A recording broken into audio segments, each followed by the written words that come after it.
All right, time now for the next big breaking story here on Republic TV. In response to an RTI query on Netaji Subhas Chandra Bose, the Narendra Modi government has responded saying that Netaji Subhas Chandra Bose was killed in a plane crash. That is the big breaking story. But what has happened after that is that the family of Netaji Subhas Chandra Bose have raised questions over this particular claim and asked how the government can give such a response when the matter is still pending. Did Netaji Subhas Chandra Bose die in a plane crash? And the RTI reply is with Republic TV. We also have Aditya Raj Kaul, our associate editor, joining us on the phone line, joining us from New Delhi for the latest in that front. And in fact, is joining us live. Aditya Raj Kaul, talk to us.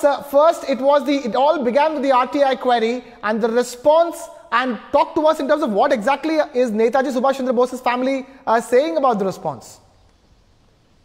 Well, yes, this is a shocking response coming in. We are putting this first on Republic. This was an RTI query by an activist and an engineer called Sayak Sen, who is based in Hooghly in West Bengal. And he has been campaigning for the declassification of all these files for a very long time. Now, you remember that the family of Netaji had met the Prime Minister many months ago last year and had demanded that all these files should be made public. The reality of the death of Netaji should come out. Now, this RTI for the first time, Government of India has responded and said that they believe that Netaji Subhas Chandra Bose had died in a plane crash. In fact, the RTI copy is in my hands. The operative part, the last sentence of the RTI says, after considering the reports of Shah Nawaz Committee, Justice G.D. Khosla Commission and Justice Mukherjee Commission of Inquiry, the government has come to the conclusion that Netaji had died in a plane crash on 18/8/1945. Now, this is significant because remember, the Home Ministry, the Government of India on the floor of the House in Parliament and otherwise had maintained that there is no conclusion. Because remember, there have been 3 committee reports till now, but they all differ. While some say that he died in a plane crash, the Mukherjee committee report did not conclude the same. So now what we expect is that the family members are again going to approach the Prime Minister Narendra Modi and the Government of India to have a special investigation team to investigate and probe not just the how Netaji Subhas Chandra Bose died, but also what was the aftermath. Why has been there such a mystery? Were there some countries involved? Were there some other agencies involved in his death? What was the reality? Perhaps the family could be visiting New Delhi as early as next week to seek an appointment with the Prime Minister and also write to him and impress on the government that they are still not convinced and they want the reality to be shown to the people of India. Right, Aditya Raj Kaul there, our associate editor, getting us the latest on this big breaking story.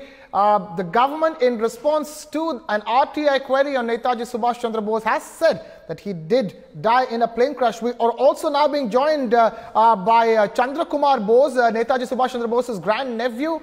Chandra Kumar Bose, thank you so much for taking time out to be with us here on Republic TV. Talk to us in terms of what exactly is the family telling the government for their response to the RTI query. Mr. Chandra Kumar Bose, if you can hear me. Well, I think this RTI... Yeah. Can you hear me? Yes, sir. Please go ahead. Yeah, this RTI reply is a very premature, irresponsible reply by a government official. You see, when we met Narendra Modi ji, he was committed to solve India's biggest mystery, the disappearance of the liberator of India, Netaji Subhas Chandra Bose. I think Narendra Modi ji is still committed to resolve this issue. But what we need to find out whether the government is also on the same page. This matter is not so simple. It is a very complex issue. And this gentleman, the officer who is replying to this RTI query, has not understood the case. You have to have a holistic approach to resolve this issue. He is quoting 2 bogus, rejected reports. That is the Shah Nawaz Committee report and the Khosla Commission report. They were reports for Congress propaganda. Nehru had instituted this commission. This is the Shah Nawaz Committee. I would like to state, in the Shah Nawaz Committee, there were 3 representatives. One was Suresh Chandra Bose, who was Subhash Bose's elder brother. Suresh Bose had submitted a dissentient report. This report was suppressed by the Nehru Congress government. Suresh Bose published it on his own merit. That was suppressed. The second commission of inquiry is the Khosla Commission. He never visited Taiwan. He never went to the aerodrome. He never went to Renkoji. He sat in India and submitted his report. No scientific research was conducted by the first two commissions.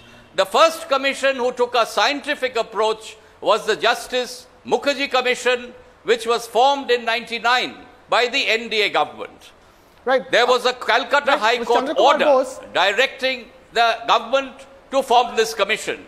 No, 1 minute, let me finish. All right. The Justice Mukherjee Commission for the first time visited Taiwan, went to the aerodrome, scrutinized all the documents, went to Renkoji, saw the documents, and Justice Mukherjee has concluded that there was no air crash in Taiwan on the 18th of August 1945. That is the final report from the government of India. When Justice Mukherjee report commission was formed, the previous two commissions are null and void. They were bogus commissions. How could this RTI officer reply and quote to bogus commission reports which were rejected by the people of India? Mr. Chandra